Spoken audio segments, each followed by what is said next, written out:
There is no other way.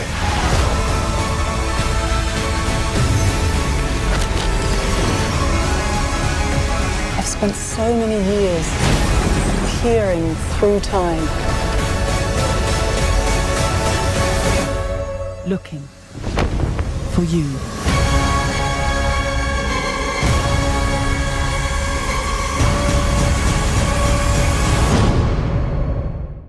What's up, everybody, and welcome to ReelTime for the real everyday movie fan. I'm Ryan Murphy. And I'm Josh Williams. And today we're giving you a real-time review of Doctor Strange. Doctor Strange is directed by Scott Derrickson, and you okay over there, bud? Yeah. Okay. And it stars Benedict Cumberbatch, Tilda Swinton, Chiwetel Ejiofer, Rachel McAdams, and Matt Mikkelsen. If you want to know synopsis, it's in the description, but everyone knows about Doctor Strange, right. Marvel comic book character. What's your score? Score is going to probably be a solid 8 out of 10. 8 out of 10. Yeah. Okay. Why?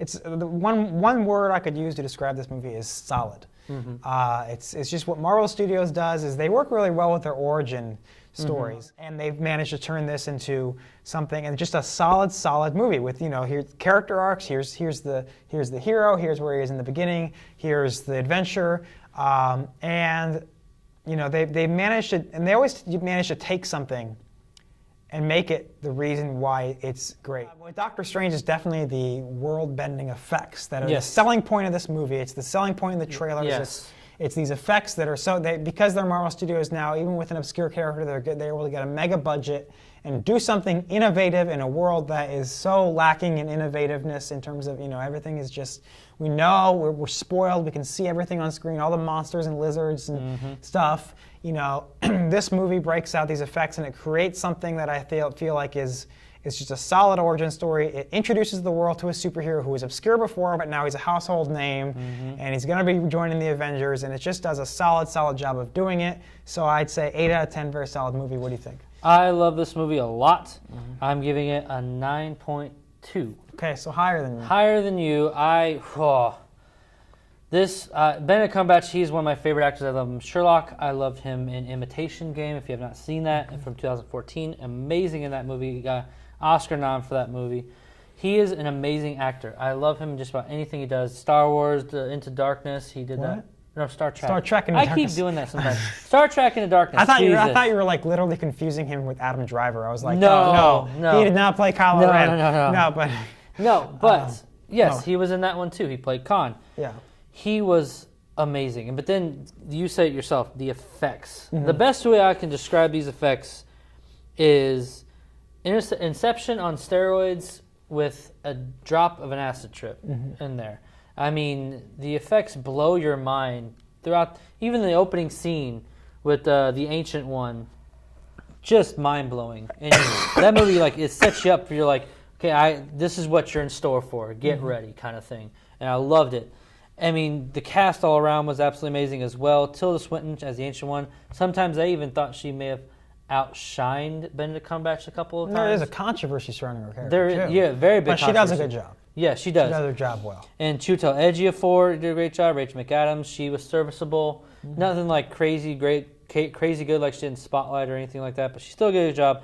And Matt Mikkelsen, which you didn't get enough of him, I felt like. That was one of my I'm going to kind of jump around from small positives and negatives. I wanted more of him as the bad guy, as Caecilius. That's kind of hard to say his name. And because he was such a good villain. To me, he's not Loki. He's not like the top tier, but he's up there with some like I'd say he's up there with like Winter Soldier as far as being a very compelling villain. Like from what you get enough to where you're intrigued enough. Yeah. And I feel like you could have dived into him a little bit more.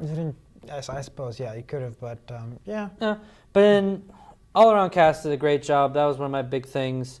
And like we said, the direction of Scott Derrickson too is also really well done. I mean, they pick really good directors for the most part. At least with their origin stories. Some of their again, the sequels are hit or miss, and some of that has to do with the directors. But Scott Derrickson, I thought was a great choice. Ended up being the perfect choice because I don't know what it would have looked like or been like if anyone else had directed it. But as the way that he handles the film, with the casting and the art direction and the effects that he helps bring about through his direction. And you even see the flavor of some of his horror style in there. He is a horror director. The visual. He's done Sinister, Exorcism of Emily Rose, and a couple other Up films. to this point, mostly, typical horror films. Mm-hmm. Although Sinister was, I'm not a horror guy. I don't like the whole latest horror movie, The Conjuring, whatever. I mean, you're into that stuff. I just feel like that's like, but Sinister, one of my heroes, Roger Ebert. Oh, I always talk about Roger Ebert and what he said about stuff. He gave Sinister. I've still never seen this film, but he's gave that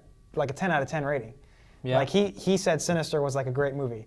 So so this is obviously a horror director, but a quality director. Mm-hmm. And you see it. You see it too in his direction. You got some of his horror flavors in there, but he took and he went really ambitious with the visuals and did a fantastic job. Mm-hmm. I will admit, this is one of my little negatives.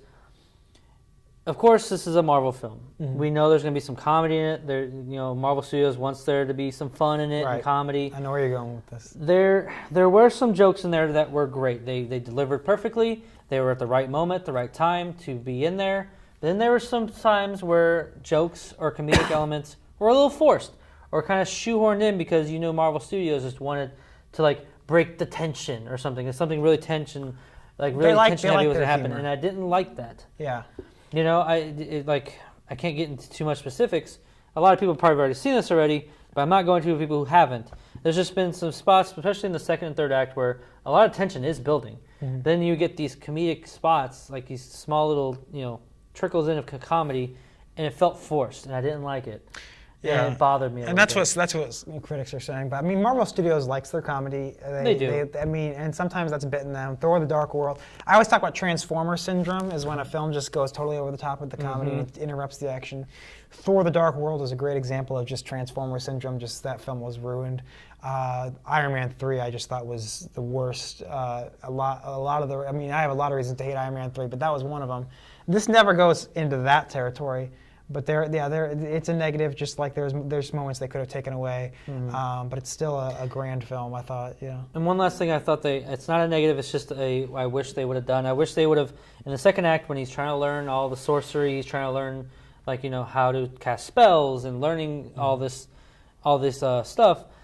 They didn't dive into as much as I wanted them to. They could have at least did an extra 5 minutes, and I'd have been happy. Mm-hmm. Just diving more into watching him try to do the spells and fail. And then that way, when he actually does them, and when he becomes Doctor Strange, when you see him cast the spells like you see in the trailer, it was a little more. It's more satisfying instead of you just he's done it. Okay, I guess he learned it. But that's it's not even a negative. It's kind of I wish they would have done a little bit of that. Overall, I love this movie. This is easily my top 5 for Marvel films. Some people call me crazy, but some people probably agree with me. And again, there's only 14, so it's yeah. But this is easily within the greats of Avengers, Winter Soldier, Guardians of the Galaxy, whatnot. And I will say the visuals on this, as of before this movie, Jungle Book was my pick to win Best Visual Effects at the Oscars. Yeah. This one, I gotta probably watch Jungle Book, but as of right now, this one's my new pick. I think it's gonna beat Jungle Book. We were both talking about how Jungle Book had the Oscar in the bag. It had it in the bag, right? And then this movie comes out, and you're like, yeah, I don't know now. It could be a tight race. We don't know. I can't wait till the Oscars come to see those results. All right, folks, that'll do it. Thank you very much for watching. What did you think of Doctor Strange? Leave your comment section below and tell us whether you liked it or not. What are some of the things you may have really loved about the movie? Also, if you like what you watch, then please click like, share, and subscribe to our YouTube channel so you can see more of our various content in the future. I'm Josh Williams. And I'm Ryan Murphy. And thanks for keeping it real with ReelTime.